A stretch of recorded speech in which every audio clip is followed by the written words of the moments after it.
Aujourd'hui, nous allons parler d'un autre aspect de Hanouka. Rabbeinu dans l'Écouté Moharan, première partie, Siman Chet, et une Torah exceptionnelle qui parle du prophète Zacharie, c'est l'Haftara de Hanouka. Raïti veine menorah zahav kulam. Il a vu la menorah, Zacharie. Vegoula al Rocha, il a vu une lumière extraordinaire. Et Rabbeinu dans l'Écouté Moharan, il explique que la menorah, c'est le tzaddik de la génération qui éclaire le chemin de tout le monde. C'est l'époque Zacharie, c'est un des derniers prophètes. C'est après les temps. C'est la génération de la destruction du temple. Zacharie a été assassiné par les Kohanim. Zacharie a été assassiné par des Kohanim. C'était un prophète qui a annoncé au Bnei Israël avant la destruction le mal et qui leur disait, et il a été assassiné. Zacharie, un des plus grands prophètes de l'Am Israël, et il parle d'une clairvoyance qu'il a vue. Raïti menorah zahav, j'ai vu une menorah en or. Qu'est-ce que la menorah elle signifie? La menorah, c'est le tzaddik qui donne la lumière. Le rôle du tzaddik à propos de l'Am Israël, c'est quoi? C'est que Akadosh Baruch Hu, il voit un homme qui a décidé de se consacrer complètement pour Hachem. Le tzaddik, il n'a rien dans ce monde que diffuser la lumière d'Hachem dans ce monde. C'est la seule chose qui l'intéresse. C'est-à-dire, un tzaddik, c'est quelqu'un. Il y a des gens qui se lèvent, qui se disent, moi, mon objectif, c'est d'être millionnaire. Moi, mon objectif, c'est d'être très riche. Moi, mon objectif, c'est de pouvoir acheter ce que je veux. Il y a une autre personne, le tzaddik de la génération. Le tzaddik, son seul objectif, c'est de servir Hachem et de dévoiler le nom d'Hachem dans le monde. Akadosh Baruch Hu, il dit, si tu veux donner tellement pour moi, si tu veux te mettre pour moi pour diffuser mon nom dans le monde, pour agrandir mon nom dans le monde, ça sera toi celui qui va éclairer à toute la génération.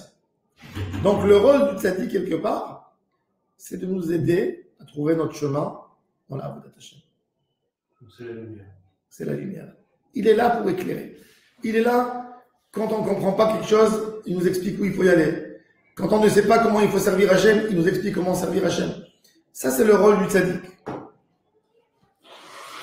Et Rabbeinu nous dit que dans un combat contre un rachat, on veut s'éloigner du rachat.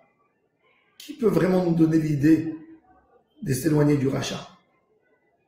Le rachat, c'est le mauvais. C'est celui qui tire vers ce monde. Celui qui nous donne des idées qui sont pas bonnes pour nous. Parce que il nous laisse attachés au matériel. Comment on peut se détacher complètement et ne pas tomber dans l'idée du rachat? Alors il faut savoir que chacun, tant qu'il n'a pas géré complètement sa personnalité, il ne peut pas vraiment lutter contre un rachat, une vraie lutte. Tu peux lutter un peu avec ton 70% émet, tu peux lutter contre 100% sheker, mensonge. Mais tu pourras lutter que 70%, parce que t'es 30% sheker, 30% mensonge. Donc, dans les 30%, ta guerre, elle ne sera pas une vraie guerre contre le mal. Parce que t'es pas 100% du bien pour lutter contre le 100% mal. T'es 70% bon, mais t'es 30% sur les plaques. Donc ta vraie guerre, tu peux pas arriver jamais à un vrai combat. C'est-à-dire que tu seras influencé par le mal. Par contre, quand j'entends un message d'un tzaddik, que le message du tzaddik, que toute sa vie, il a été 100%, il s'est purifié à 100%, son idée dans la Avodat Hashem, elle sera tellement claire, sans aucun brouillard, une vraie lumière. C'est ce qu'il nous dit Rabbi Nathan, dans l'Écouté à la Chot, à la Chabet, ou Mishirosé la Hamod Neged Reshaim, Yefshar lo, ki im kshu tzadik gamur, da'ainu shefrish hara minatov. Ki kshirotzim le'achnia reshaim, quand tu veux combattre, tu veux lutter contre les reshaim et tu veux gagner la guerre, tzrichim lired letoch hamida hara shel harasha. Il faut savoir d'où le rachat il a pris son envie pour faire le mal. Qu'est-ce qu'il fait le tzaddik? Le tzaddik, comment il détruit le mal du monde? C'est pas avec des fatwas, c'est pas en faisant un djihad, en déclarant les gens comme des gens qu'il faut les tuer. Chas v'shalom, c'est pas ça. Le tzaddik, il détruit le mal parce qu'il prend le rachat et il le rend tzaddik. Comme elle a dit la femme de Rabbi Meir, on prie que les fautes soient exterminées de la terre, pas les fauteurs. Les fauteurs, on les aime bien. C'est des gens, c'est des humains. C'est des gens qui ont une neshama. On veut qu'ils soient proches d'Akadosh Baruch Hu, même les fauteurs. Donc le tzaddik, quand il voit un homme qui est fauteur, qu'est-ce qu'il va faire? Il va faire une analyse. Qu'est-ce qui lui a fait faire cette faute? Il va prendre ce point et il va lui enlever. Le tzaddik, il sait exactement où toucher pour enlever de la personne l'occasion de refauter une deuxième fois. Et quand il lui donne une force de gdouchaï, il enlève le mal depuis la base. Il y a des gens, il y a des rabbanim qui peuvent traiter quelqu'un. Regardez, je vais donner un exemple simple. Quelle est la différence entre un médecin, un bon médecin ou un petit médecin? Il y a quelqu'un qui a mal. Il a mal à la tête. Première fois qu'il va chez le médecin, il va lui prescrire des médicaments contre la migraine. Caféine, il va lui dire prends un café. Dès que tu as mal à la tête, prends de la camole forte. Il n'a jamais réussi à guérir le problème. Il a enlevé les douleurs. Ton corps, il ne sent pas les douleurs. Mais le problème, il est toujours là, il existe. Même dans la Avodat Hashem, des fois, on essaye de lutter. On a mal avec le Yetzer Hara. On a très mal. Qu'est-ce qu'on fait? On n'a pas envie de sentir le mal. On prend des acamol. Le vrai médecin, il va te dire, laisse, je veux que tu continues à avoir mal pour voir comment ton corps réagit. Et il va te toucher les muscles. Il va faire une analyse. Il va te faire des prises de sang. Et il va comprendre en fin de compte qu'est-ce qui ne fonctionne pas chez toi dans ton corps et qui te fait cette migraine et cette douleur de tête. Et il va te donner un traitement qu'à la rigueur au début, tu vas pas sentir un allègement. Mais il va te guérir le point, le côté, le membre malade qui t'a fait cette douleur. Le tzaddik, il ne cherche pas à nous donner des acamol. Il veut enlever, il veut déraciner le mal, l'enlever complètement pour qu'il n'existe pas chez nous et qu'il n'y ait pas qu'il y ait un terrain dans l'homme pour faire des avérotes. Ça, c'est le tzaddik. Et c'est pour ça que quand on cherche le chemin dans la Avodat Hashem, il faut se coller au plus grand tzaddik de tout le monde. Tu ne peux pas te coller à un tzaddik qui est 80% tzaddik et 20% Parce que les 20% mauvais, tordus chez lui, qui n'a pas eu un tikkun là-dessus, il ne peut pas te donner un conseil qui est 100% Avodat Hashem. Il te donnera un conseil qui est que 80%. Et quand on veut guérir complètement. On veut une refoua chez les mains. Quand tu souhaites à quelqu'un une bonne guérison, une guérison rapide, en hébreu, tu dis pas refoua meira. Tu dis refoua shlema. Refoua chez les mains. On veut une refoua qui est complète. On veut pas une maladie qui revient, que j'ai enlevée et qu'après je souffre encore. Et ça laisse, et il y a une fièvre. Comme quelqu'un qui s'est mal soigné. On lui a donné des antibiotiques, on l'a tué 15 jours. Il est resté au lit. Il sort et il voit que le virus est là toujours. Ils n'ont pas tué le virus. Donc, ça va revenir. Il est caché maintenant. Il a reçu quelques coups. Il va se redévelopper de nouveau. Et il va réattaquer encore une fois. Et encore une fois malade.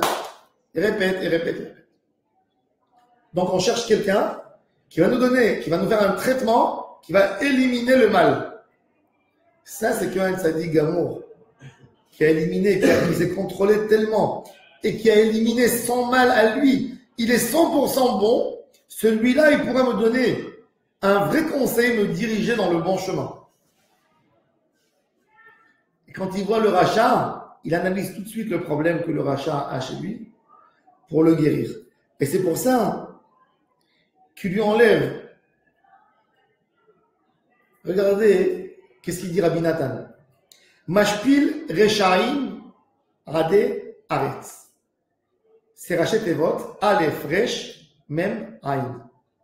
Aleph Resh Mem Ain, c'est aussi le Rachet Tevot des 4 bases principales que tout est créé avec ces 4 bases. Dans la Kabbalah et dans la philosophie, on a utilisé toujours l'abrégé de Arma, Esh, Ruach, Maïm, Afar. Tout ce qu'il y a dans le monde est composé de ces 4 composants.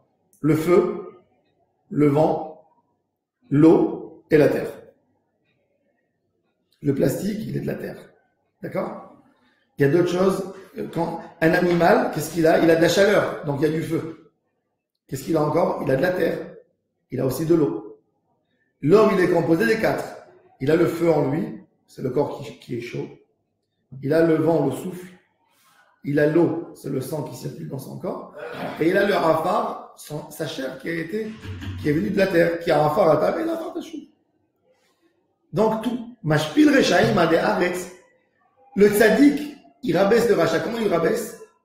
Qui trouve les bases. Il lui répare les bases. Quand quelqu'un il a, Rabbi Shlomo Ibn Gabirol, il a écrit un livre exceptionnel qui s'appelle, le poète Rabbi Shlomo Ibn Gabirol, il a écrit un livre qui s'appelle Arba Kochot HaNefesh. Les 4 forces qui influencent l'âme. Et lui, il partage en réalité tous les hommes sur terre, toutes les catégories d'Averot, il dit qu'elles rentrent dans ces 4. Lui, c'est un grand philosophe. Il dit que toutes les personnalités du monde, ils rentrent dans un des 4 groupes. Il dit il y a des gens, par exemple, les gens qui sont coléreux et nerveux, et qui sont pas, ils peuvent pas rester assis. Il dit c'est des gens que la base du feu chez eux, elle est très forte. Donc, ils sont toujours dans le mouvement. Il dit il y a des gens que chez eux, les gens qui sont très paresseux, toujours au calme, qui ne font rien du tout, c'est des gens que la base de la terre est plus forte chez eux. Il y a d'autres personnes qui sont stupides dans leur vie, dans leurs gestes. C'est des gens que l'eau, comme que l'eau elle se verse, tu ne peux pas garder de l'eau, l'accumuler dans un endroit toujours elle coule. Donc c'est des gens que la base de l'eau, elle est très très forte chez eux. Et c'est pour ça qu'ils n'arrivent pas à se gérer. Et ensuite des gens qui ont le souffle qui est le plus fort chez eux, etc. Mashpil Rechaim Ade Aretz. Le tzaddik, il touche les bases de quoi ton âme est constituée et il te donnera le meilleur conseil pour toi. Et c'est pour ça qu'un tzaddik, le conseil qu'il donne à monsieur Réhouven, c'est pas le même à celui qui donne, au conseil qu'il donne à Shimon. C'est pas le même chemin qui est valable pour celui-là qui peut être valable pour l'autre. Chacun, il a son tikkun dans sa vie. Chacun, il a été créé d'une autre manière. Chacun, il a d'autres bases qui influencent un neshama. Et maintenant, comment... Alors, Rabbi Nathan, il dit au nom de Rabbeinu, comment on fait le prélèvement, comment on prélève et on sépare déjà le mal du bien. Déjà, pour lutter contre le Yetzirah, tu as besoin de définir exactement quel est ton côté mal et quel est le côté bien. Parce que souvent, dans la vie, on fait des avérotes, on pense que la avéra qui est mauvaise est bonne pour nous. On ne fait pas de mitzvot. On ne fait pas de mitzvot parce qu'on s'imagine que les mitzvot sont mauvaises. Vous savez que le Rambam, dans le guide des égarés, il amène une question exceptionnelle qu'on lui a posée.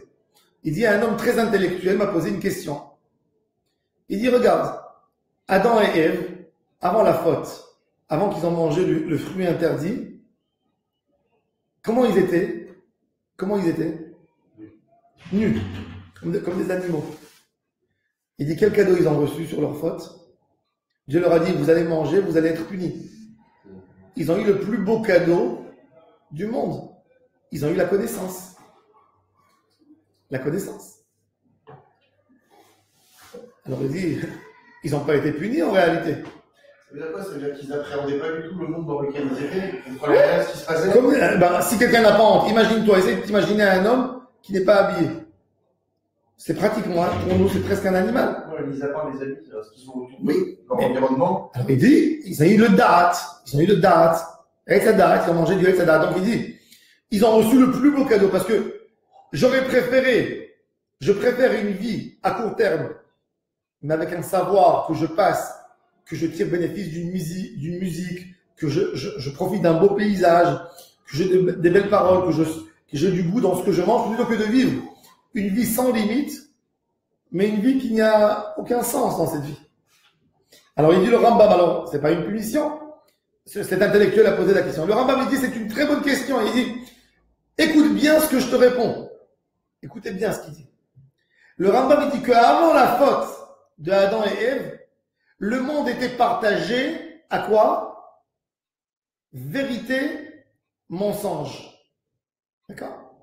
C'est-à-dire qu'un homme par caractère, par la nature, il ne toucherait pas quelque chose qui est mauvais pour sa santé. Imagine-toi, tu prends par exemple, tu achètes du Blue Label, d'accord? Un très bon whisky. Tu achètes une bouteille de whisky à $1000 la bouteille. Tu vas prendre, tu vas mettre dans un gobelet, et tu vas aller tu vas la poser devant un âne. Un âne. C'est vrai, devant un âne. Tu vas poser un gobelet avec un whisky qui fait $1000. Est-ce que l'âne, il va boire ce whisky? Pourquoi? C'est très bon. Mais c'est très cher. C'est extraordinaire. Il y a des gens qui travaillent, pour travailler 1 mois pour acheter cette bouteille. C'est quoi? C'est que chez l'animal, il n'y a pas le bon et le mauvais. Il y a le vrai et le faux. Il va manger des herbes, même que ça lui fait mal.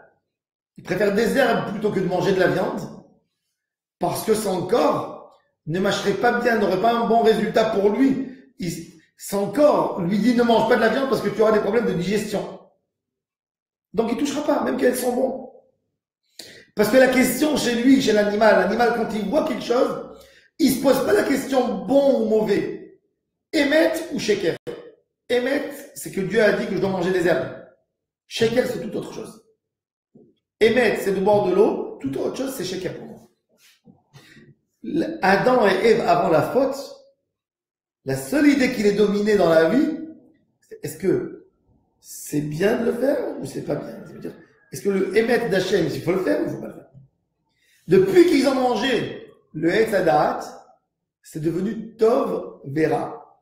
C'est une question de confort. C'est plus une question de émet. C'est-à-dire, je pourrais faire le mal si j'obtiens un confort et je ne ferais pas le bien s'il il m'empêcherait d'arriver à un confort. Et ça, c'est le Yetzer Hara depuis l'histoire de la faute de Adam et Ève. On vit dans un monde comme ça. C'est-à-dire un homme, il sait que la cigarette, ça tue, c'est écrit sur la boîte, mais il ne peut pas s'empêcher d'avoir le plaisir de faire sortir de la fumée de sa bouche. Et ça, c'est un Yetzer Hara très simple. Ça veut dire tellement banal que tu vois un tiers de la population mondiale qui se fait ça, qui se fait des dégâts tous les jours, dans les poumons, dans le corps. Un homme qui est alcoolique, il perd tout son argent sur de l'alcool. Il sait que ça lui bousille son couple, ça lui bousille sa famille, ça lui abîme tout. Mais son côté confort, il est plus fort que le côté émet qu'il a en lui.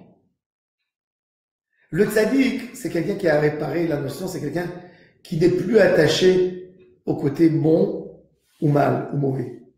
C'est quelqu'un que c'est la seule chose qui le guide dans sa vie, c'est émet ou sheker.